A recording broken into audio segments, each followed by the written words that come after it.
yung sinabi doon si former Senator Trillanes ng articles of impeachment, sino ba sa tingin mo ang talagang nasa likod nitong ugong-ugong? Kasi kami, we always ask the Congress. Ang lagi nilang sinasabi kung meron mang impeachment, naririnig nila, sa'yo daw po.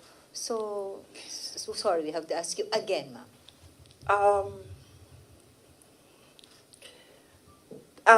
Kinote ko naman na si Representative Castro, di ba? Sa kanya nagsimula yan.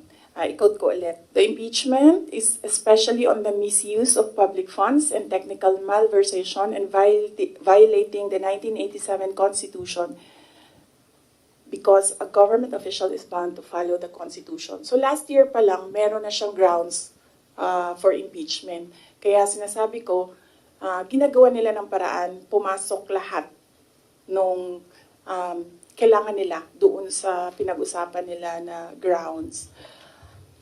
And then yes, nagsalita, kanina sinabi ko, one track is impeachment. Nandito si Castro, nandito si Trillanes. Sino, alam ko kung sino, pero hindi ko siya masabi. At the proper time, siguro, pag lumabas na yung story about sa kanya, sasabihin ko yung lahat ng alam ko. Pero hindi pa kasi lumalabas dito sa hearing yung pangalan niya eh. So, pag merong nagsalita dyan about sa kanya, sasagutin ko, sasabihin ko kung sino. So, iisa lang ang handler ni Risa Ontiveros, ni Sonny Trillanes, at ni Franz Castro. Although si Franz, parang I think she's serving two masters. Hindi siya direct doon sa isa. Dito lang siya sa isa. Isa lang ang handler nilang tatlo. Pero mamaya na, kasi hindi, meron kasi siyang kwento eh. Kasi hindi pa kasi lumalabas, so hindi ko malabas yung kwento. Sorry. So meron kayong, yung hinihintay nyo na kwento, may na-expect kayo doon na kwento sa good government na hearing about sa'yo, ma'am? Hindi about sa akin, about sa kanya. Okay. I mean, yes, about sa akin, pero Coming from him? Gearing towards him. Directed, related sa kanya. May video pa yun eh. Any follow-up, Kat? Tapos sabi nila, ako daw yung hindi mapagkatiwalaan. Eh, hindi nga lumalabas yung video. Wala nga nakakaalam ng video eh.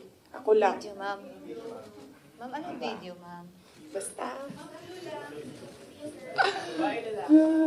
Ma'am, anong video po yun, ma'am? Ay, pag sinabi ko yung gender, alam niyo na kagad kung sino eh. Anong video, ma'am? Alam niya naman, di ba? Gusto niyo lang talaga manggaling sa akin. Ma'am, no, hindi po. JC, alam mo. Oh. No, we don't. Antayin natin. Mahaba kasi yung kwento sa kanya. Tapos pag kinento ko yung parte lang ng question na yan, sayang naman yung ibang chismis. Hindi chismis yun kasi ako yung ano eh. Ako yung may alam. Hindi. Iba pa. Iba pa. Yeah. Hindi ito yung pulveron. Hindi din. Hindi din. Oo. Wala na bang question? Ano na Next ito? question. Ma'am, Fishing so- na ito. Next question. Fishing.